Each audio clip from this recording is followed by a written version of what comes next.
28 साल की तेज तर्रार IPS officer ने 16 साल के एक नाबालिग लड़के से कोर्ट मैरिज कर ली और अगले ही दिन ऐसा खुलासा हुआ कि पूरा थाना ही नहीं, पूरा शहर हैरान रह गया। लोगों की आंखें फटी की फटी रह गईं। ये प्यार था, पागलपन था या कोई गहरा प्लान? जो आईपीएस अफसर कभी माफियाओं से नहीं डरी, जिसने पूरे जिले में अपना रौब जमाया, आखिर क्यों उसने ऐसा कदम उठाया? और वो 16 साल का लड़का कौन था वो असल में, जिसे सबने मामूली माना? वही बना इस कहानी की सबसे बड़ी चाबी। एक ऐसा राज जो देश की सबसे बड़ी गैंग तक पहुंचा, एक ऐसी चाल जिसमें दिल भी था और हथकड़ी भी। देखिए पूरी कहानी, लेकिन चेतावनी है, ये कहानी वैसी नहीं है जैसी आप सोचते हैं। ये उससे कहीं ज्यादा चौंकाने वाली है। यह कहानी किसी की भावनाओं को ठेस पहुंचाने के उद्देश्य से नहीं कही जा रही है। दर्शकों, अगर आपको वीडियो पसंद आए तो एक लाइक जरूर करें। शहर के किनारे एक पुराना, सन्नाटे से भरा बंगला है। वहां हवा में रहस्यमयी ठहराव है और पुरानी लकड़ियों की खटपट एक अजीब सी गूंज पैदा करती है। इसी बंगले में रहती हैं एसपी इशिता छाबड़ा। 28 साल की इशिता अपनी उम्र से कहीं अधिक गंभीर और तेज तर्रार महिला हैं। उनकी आंखों में न्याय की आग है और चेहरे पर एक ऐसी खूबसूरती जो किसी को भी ठहरने पर मजबूर कर दे। लेकिन उनकी जिंदगी की रोशनी 3 साल पहले उस समय बुझ गई थी जब उनके पति डीसीपी समर प्रताप राणा एक पुलिस ऑपरेशन के दौरान शहीद हो गए थे। समर एक ईमानदार अफसर थे और उनकी शहादत ने पूरे महकमे को झकझोर कर रख दिया था। उस दुख को दिल में दबाकर इशिता ने खुद को अपनी ड्यूटी में झोंक दिया और अपने जिले की सबसे युवा, सबसे सख्त एसपी बन गईं।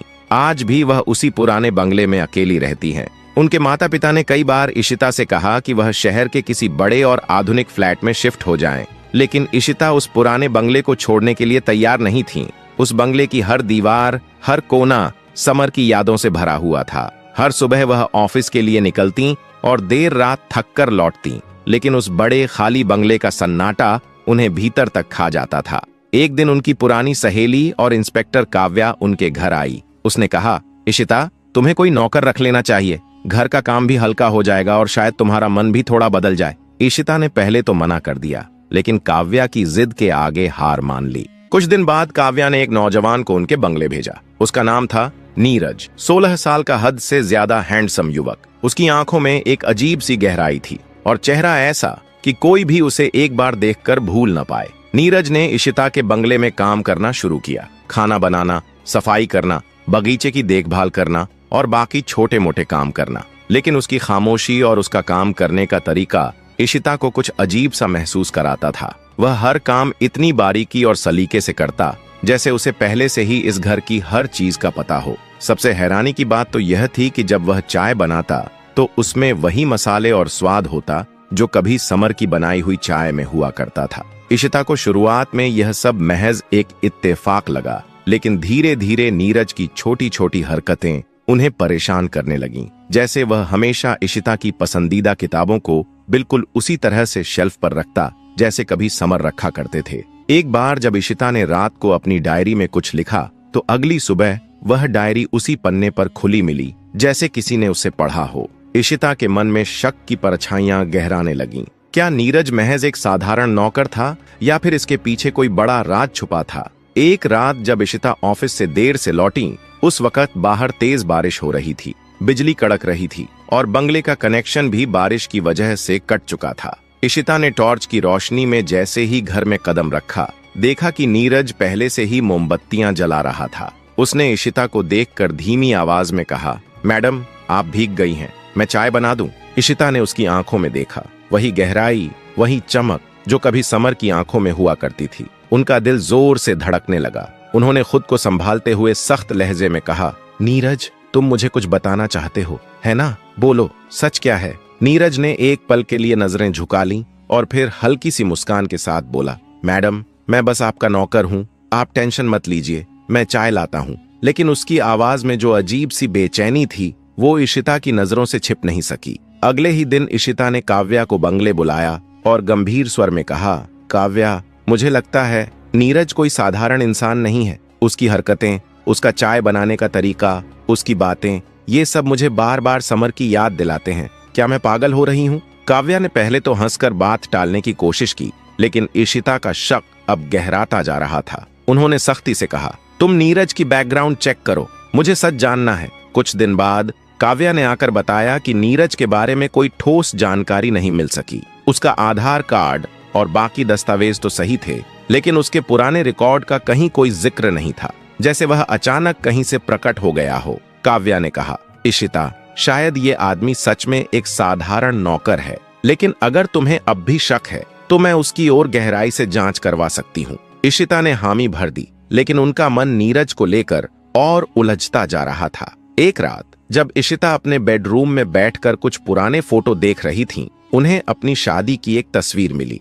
उस तस्वीर में समर ने सभी को एक खास अंगूठी दी थी, जिस पर छोटा सा एस उकेरा हुआ था। वह अंगूठी इशिता ने हमेशा अपनी डायरी में संभाल कर रखी थी, लेकिन जब उन्होंने डायरी खोली तो वह अंगूठी गायब थी। उनका दिमाग सुन्न पड़ गया। क्या यह नीरज की हरकत थी या फिर कुछ और? अगले दिन इशिता ने नीरज को बुलाया और सख्त लहजे में पूछा, नीरज, मेरी डायरी से एक अंगूठी गायब है, तुम्हें कुछ पता है? नीरज ने शांत और संयमित स्वर में जवाब दिया, मैडम, मैंने कुछ नहीं लिया, लेकिन अगर आपकी कोई कीमती चीज गायब है तो मुझे बताइए, मैं ढूंढने में आपकी मदद करूंगा। उसकी आवाज में एक अजीब सी ईमानदारी थी, जो किसी और को शायद भरोसेमंद लगती, बट इशिता का शक अब भी पूरी तरह मिटा नहीं था। उसी रात इशिता के फोन पर एक अनजान नंबर से मैसेज आया, इशिता, तुम सवाल बहुत पूछ रही हो, नीरज को छोड़ दो, वरना तुम्हारी कुर्सी और जिंदगी दोनों खतरे में पड़ जाएंगी। यह एक सीधी धमकी थी और उसमें नीरज का नाम साफ तौर पर लिया गया था।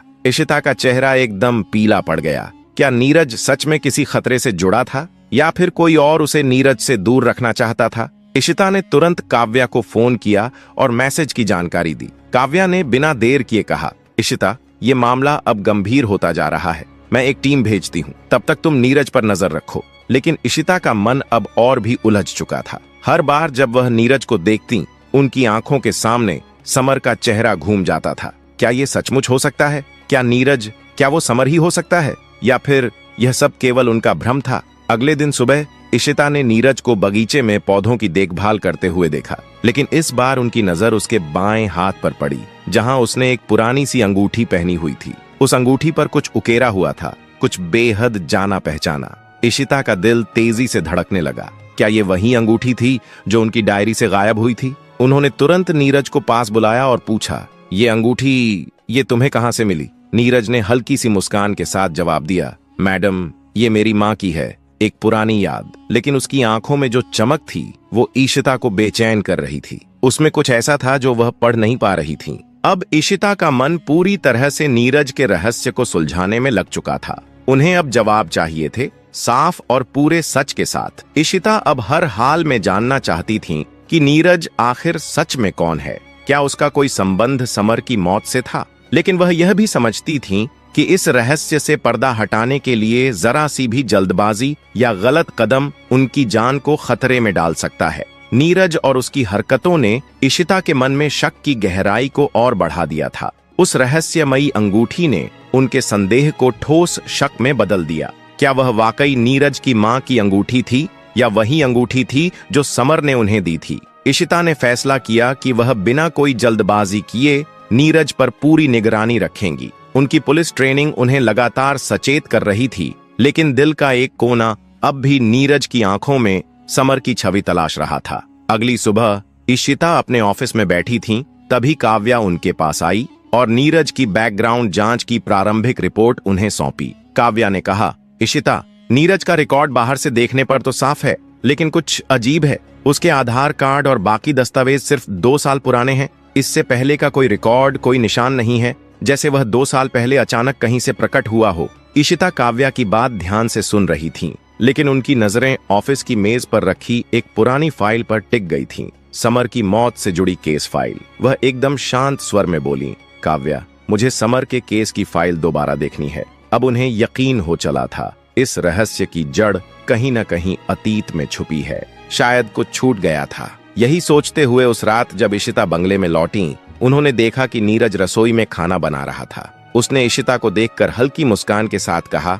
मैडम, आज आपकी पसंद का राजमा चावल बनाया है। इशिता का दिल फिर से तेज धड़कने लगा। राजमा चावल, ये समर की पसंदीदा डिश थी। इशिता ने नीरज को ध्यान से देखा, लेकिन कुछ नहीं कहा। खाने के दौरान उन्होंने बातचीत शुरू की। नीरज, तुम पहले कहाँ रहते थे? तुम्हारी फैमिली के बारे में कुछ बताओ। नीरज ने चम्मच नीचे रखा और हल्की सी सांस लेते हुए बोला, कहने को कुछ खास नहीं। मैं एक छोटे से गांव से हूँ। माँ बाप बचपन में ही गुजर गए। अब बस अकेला हूँ। उसकी आवाज में दर्द था, लेकिन इशिता को लगा वह कुछ छुपा रहा है। उन्होंने बात आगे नहीं बढ़ाई, लेकिन मन ही मन यह तय कर लिया कि अब उन्हें नीरज की सच्चाई तक हर हाल में पहुंचना होगा। उसी रात इशिता ने समर की केस फाइल फिर से खोली। उसमें लिखा था कि समर एक हाई प्रोफाइल ड्रग रैकेट के खिलाफ ऑपरेशन लीड कर रहे थे। ऑपरेशन के दौरान एक गोदाम में जबरदस्त धमाका हुआ था और समर का शव कभी नहीं मिला। पुलिस ने मान लिया था कि वह मारे जा चुके हैं, लेकिन इशिता के दिल में हमेशा से शक था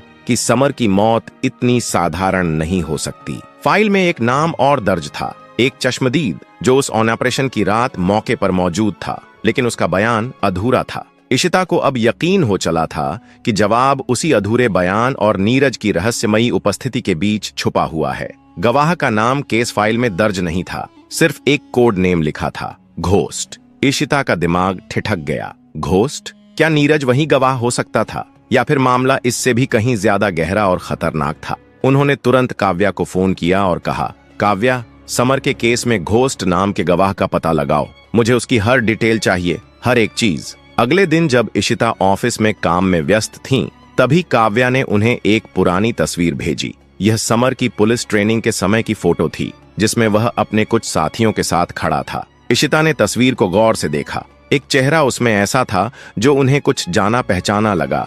वो चेहरा नीरज से काफी मिलता जुलता था। इशिता का दिल जोर से धड़कने लगा। क्या यह वाकई नीरज था, या उनकी आंखें अब उन्हें धोखा देने लगी थीं? शाम को जब इशिता घर लौटी तो नीरज बगीचे में पौधों को पानी दे रहा था। उन्होंने उसे पास बुलाया और मोबाइल की स्क्रीन उसकी ओर बढ़ाई। इस तस्वीर में ये तुम हो? नीरज ने तस्वीर को देखा। एक पल के लिए उसका चेहरा सख्त हो गया, जैसे किसी पुराने दर्द ने उसे छू लिया हो। फिर वह हल्के से मुस्कुराया और बोला, मैडम, ये मैं नहीं हूँ। लेकिन उस मुस्कान के पीछे छुपी झिझक और आंखों में उतर आई हल्की बेचैनी इशिता की नजरों से बच नहीं सकी। उनका शक अब लगभग यकीन में बदल चुका था। नीरज कुछ छुपा रहा है और उस राज की चाबी शायद अब बहुत करीब थी। शायद कोई और है जो मुझसे मिलता जुलता है, नीरज ने कहा, लेकिन उसकी आंखों में एक हल्का सा डर साफ झलक रहा था, जो इशिता की नजरों से छिप नहीं सका।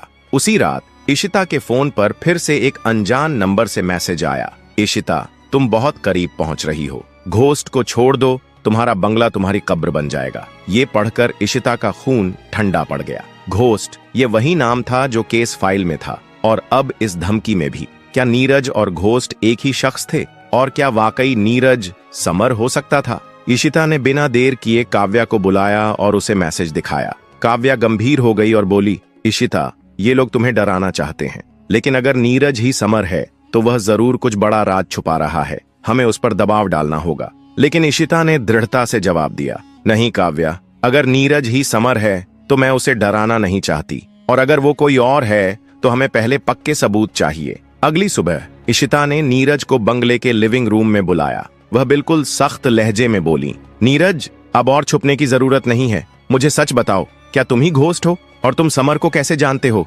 नीरज ने कुछ पल के लिए इशिता की आंखों में देखा, फिर सिर झुका लिया। मैडम, आप गलत समझ रही हैं। मैं कोई घोस्ट नहीं हूँ, मैं बस आपका नौकर हूँ। लेकिन उसकी आवाज में एक हल्की सी कांप थी, जो उसके कहे हर शब्द को झूठा बना रही थी। तभी अचानक बंगले का दरवाजा जोर से खटखटाया गया। इशिता ने सतर्क होकर दरवाजा खोला। सामने काव्या खड़ी थी और उसके चेहरे पर चिंता साफ झलक रही थी। उसके हाथ में एक फाइल थी। उसने वह फाइल इशिता को थमाई और गंभीर स्वर में कहा, इशिता, यह घोस्ट का रिकॉर्ड है, तुम्हें इसे देखना होगा। इशिता ने फाइल खोली। सबसे पहले जो चीज उसकी नजर में आई वो एक तस्वीर थी, और तस्वीर में वही चेहरा था जिसकी ओर इस वक्त वह पलट कर देख रही थी, नीरज। वह अब खामोश खड़ा था। उसकी आंखों में एक अजीब सी उदासी और स्वीकार का भाव था। इशिता ने गहरी सांस ली और गंभीरता से कहा, नीरज, अब और झूठ नहीं, तुम कौन हो और समर के साथ क्या हुआ था? नीरज ने एक लंबी सांस ली, फिर धीमे स्वर में बोला, मैडम, मैं आपको सब कुछ बताऊंगा, लेकिन पहले आपको मेरे साथ चलना होगा। उसने बंगले के पीछे की ओर इशारा किया, जहां एक पुराना स्टोर रूम था। इशिता के भीतर डर और उत्सुकता एक साथ भर गए। क्या नीरज वाकई समर था, या यह सब कोई जाल था? उसका दिल तेजी से धड़कने लगा। नीरज की बातों में एक रहस्य था जो उसे डरा रहा था, पर साथ ही समर की सच्चाई जानने की जिद उसे रोक नहीं पा रही थी। उसने एक बार काव्या की ओर देखा जो अभी भी वहीं खड़ी थी, फाइल पकड़े। काव्या ने सख्त लहजे में कहा, इशिता तुम अकेली मत जाओ, मैं तुम्हारे साथ चलूंगी। लेकिन इशिता ने धीरे से सिर हिलाया और कहा, नहीं काव्या, मुझे नीरज पर भरोसा करना होगा। अगर वह सचमुच घोस्ट है तो शायद वह मुझे समर की सच्चाई बता सकता है। इशिता ने कहा, तुम बाहर इंतजार करो और अगर कुछ गलत हुआ तो मेरे सिग्नल का इंतजार करना। काव्या ने अनमने मन से सहमति दी, लेकिन जाते जाते उसने अपनी पिस्तौल कसकर थामी और नीरज की ओर एक नजर डाली। नीरज के चेहरे पर अब कोई डर नहीं था, बल्कि एक अजीब सी दृढ़ता दिखाई दे रही थी। चलो, इशिता ने कहा और नीरज के पीछे बंगले के पीछे वाले स्टोर रूम की ओर बढ़ी। स्टोर रूम की पुरानी लकड़ी की दीवारें और टूटी फूटी खिड़कियां बरसों की उपेक्षा की कहानी सुना रही थीं। नीरज ने एक पुराना ताला खोला और दरवाजा खींचा। अंदर धूल और सरांत की मिली-जुली गंध फैली थी। नीरज ने अपनी जेब से एक छोटा टॉर्च निकाला और अंदर की ओर इशारा किया। मैडम, यहाँ। वह एक पुराने लकड़ी के बक्से की ओर बढ़ा। इशिता ने सावधानी से कदम बढ़ाए। उसकी एक हथेली उसकी सर्विस रिवॉल्वर पर थी। नीरज ने बक्सा खोला और उसमें से कुछ पुराने कागज, एक पुराना लैपटॉप और एक छोटा लॉक बॉक्स निकाला। उसने बॉक्स इशिता की ओर बढ़ाया और कहा, इसे खोलिए, इसमें आपकी सारी सच्चाई है। इशिता ने हिचकिचाते हुए बॉक्स लिया। उसका ताला पासवर्ड से बंद था। पासवर्ड क्या है? इशिता ने पूछा। नीरज ने धीमे स्वर में कहा, आपकी और समर की शादी की तारीख। इशिता का दिल जोर से धड़कने लगा। उसने कांपते हाथों से पासवर्ड डाला। 8 फरवरी 2021। ताला खुल गया। बॉक्स के अंदर एक डायरी थी, उस पर समर का नाम लिखा था। इशिता ने डायरी खोली और अंदर समर की हैंडराइटिंग देखकर उसकी आंखें भर आईं। पन्नों पर लिखा था कि वह एक बड़े ड्रग और हथियार रैकेट की जांच कर रहा था, जिसमें कुछ ऊंचे पदों पर बैठे पुलिस अफसर और नामी बिजनेसमैन शामिल थे। आखिरी पन्ने पर लिखा था, अगर मुझे कुछ हुआ तो इशिता को बताना कि मैंने हमेशा उससे प्यार किया। घोस्ट मेरी सच्चाई को बचाएगा। इशिता की आंखें नम हो गईं। उसने नीरज की ओर देखा, जो अब भी चुपचाप खड़ा था। नीरज, तुम घोस्ट हो, है ना? और तुम समर को जानते थे, लेकिन तुमने मुझे यह सब पहले क्यों नहीं बताया? उसकी आवाज में गुस्सा भी था और दर्द भी। नीरज ने गहरी सांस ली। मैडम, मैं घोस्ट हूँ। मैं समर का जूनियर था। उस रात जब गोदाम में धमाका हुआ, मैं वहां था। समर ने मुझे अपने प्लान के बारे में बताया था। उसने कहा था कि अगर उसे कुछ हुआ तो मुझे उसकी सच्चाई को बचाना है, लेकिन मैं उसे बचा नहीं सका। उसकी आवाज कांप रही थी। इशिता ने डायरी को सीने से लगा लिया। उसकी आंखों से आंसू बह निकले। तो समर मर चुका है, तुम ये कह रहे हो? नीरज ने सिर झुका लिया। मैडम, मुझे नहीं पता। उस रात के बाद समर का कोई निशान नहीं मिला, लेकिन मैंने सुना था कि रैकेट के लोग आज भी डरते हैं कि वह जिंदा हो सकता है। इसीलिए मैं आपके पास आया। मैं आपके बंगले में काम करने लगा ताकि आपकी हिफाजत कर सकूं। इशिता का मन उलझन में डूब गया। अगर नीरज सच में घोस्ट था तो वह अपनी बातों में सच्चा लग रहा था, लेकिन उसकी आंखों में समर की छवि और उस रहस्यमयी अंगूठी का सवाल अब भी अनसुलझा था। तभी स्टोर रूम के बाहर से एक तेज आवाज आई, कांच टूटने की। इशिता और नीरज दोनों चौंक गए। उन्होंने तुरंत अपनी रिवॉल्वर निकाली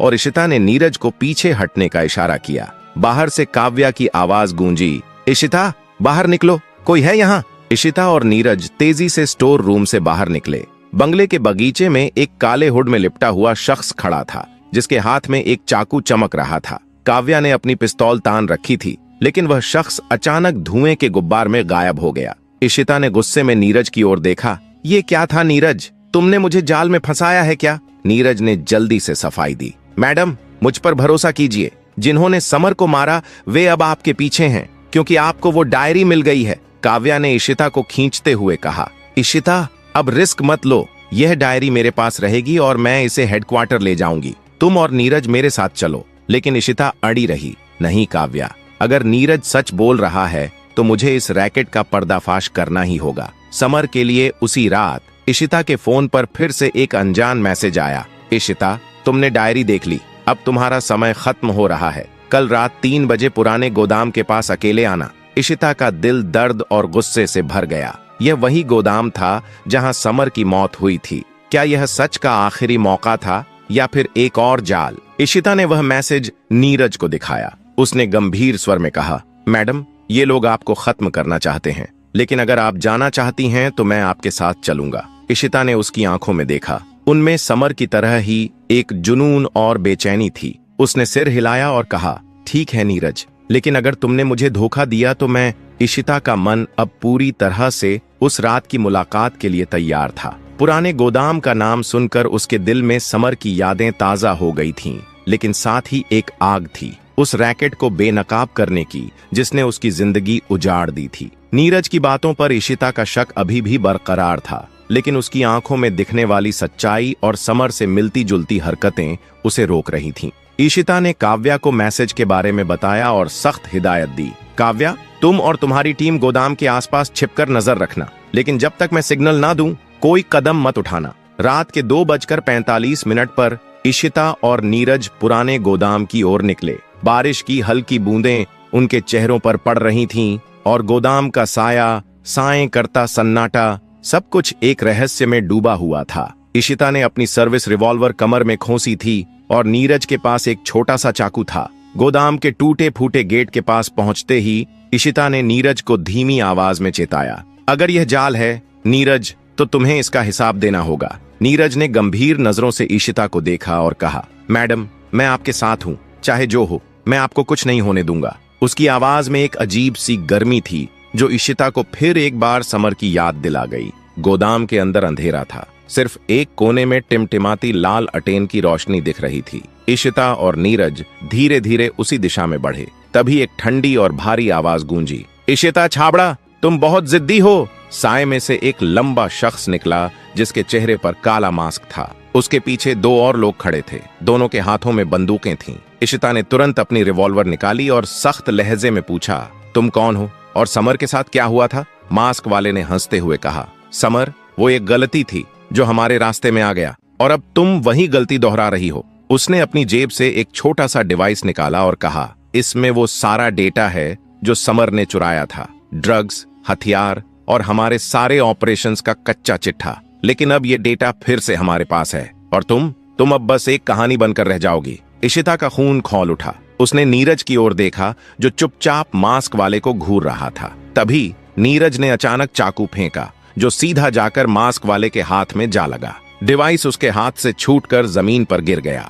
मास्क वाला चीखा और उसके दोनों साथी इशिता की ओर बढ़े, लेकिन इससे पहले कि वे कुछ कर पाते, गोदाम पर छापा मार दिया गया। गोलियां चलीं और कुछ ही मिनटों में मास्क वाले के दोनों साथी जमीन पर गिर चुके थे। मास्क वाला भागने की कोशिश कर रहा था, लेकिन नीरज ने उसे पीछे से दबोच लिया। इशिता ने बिना देर किए उसका मास्क उतारा। सामने था एक जाना पहचाना चेहरा, रघुवीर राणा, एक रिटायर्ड डीआईजी जो समर का सीनियर रह चुका था। इशिता ने हैरानी और गुस्से से पूछा, ये सब तुम करवा रहे थे? रघुवीर राणा ने थकी हुई आवाज में कहा, तुम और समर दोनों जिद्दी थे। मैंने उसे चेतावनी दी थी, लेकिन उसने नहीं मानी। वो जमीन पर पड़ा डिवाइस उठाने की कोशिश कर ही रहा था कि इशिता ने उसे लात मारकर दूर फेंक दिया। तभी नीरज ने इशिता की ओर देखा और धीमे स्वर में कहा, मैडम, अब समय आ गया है। उसने अपनी जेब से एक छोटा सा पेंडेंट निकाला। इशिता की नजर उस पर पड़ते ही ठहर गई। यह वही पेंडेंट था जो उसने समर को उनकी पहली सालगिरह पर दिया था।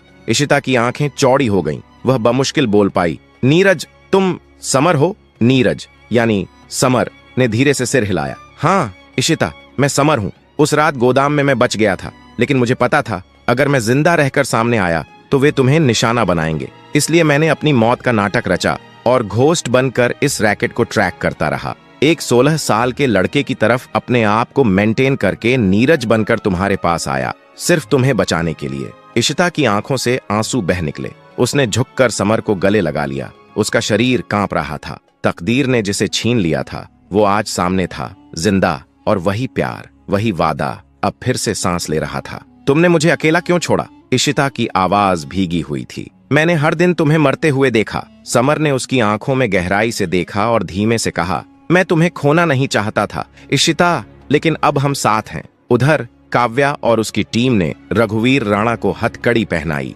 डिवाइस में मौजूद डाटा ने पूरे रैकेट का पर्दाफाश कर दिया। रघुवीर के साथ कई बड़े बिजनेसमैन और पुलिस अधिकारी भी गिरफ्तार हुए। इशिता और समर ने मिलकर वह डाटा सार्वजनिक कर दिया, जिससे वह काला धंधा पूरी तरह ध्वस्त हो गया। कुछ महीनों बाद इशिता और समर फिर से उस पुराने बंगले में साथ थे। इशिता ने एसपी की कुर्सी छोड़ दी थी। अब वह और समर मिलकर एक एनजीओ चलाते थे जो भ्रष्टाचार और अपराध के खिलाफ जागरूकता फैलाता था। एक सुबह बंगले के बगीचे में बैठे हुए इशिता ने समर को एक कप चाय थमाई और हंसते हुए कहा, तुम्हारी चाय अब भी मेरे दिल को छू जाती है। समर ने उसका हाथ थामा और मुस्कुराकर बोला, और तुम मेरी जिंदगी हो, इशिता। बंगले की दीवारों में अब सन्नाटा नहीं था, बल्कि उनके प्यार की गूंज थी। सारी साजिशें, सारे रहस्य अब अतीत बन चुके थे। उनके सामने थी एक नई जिंदगी, भरोसे, प्यार और साथ के नए वादों के साथ। दर्शकों, यह थी हमारी आज की कहानी। आपको कैसी लगी कमेंट बॉक्स में जरूर बताएं। वीडियो को लाइक करें, शेयर करें और हमारे चैनल को सब्सक्राइब करना न भूलें। मिलते हैं अगली दिलचस्प कहानी के साथ। तब तक के लिए आप सभी का तहे दिल से धन्यवाद।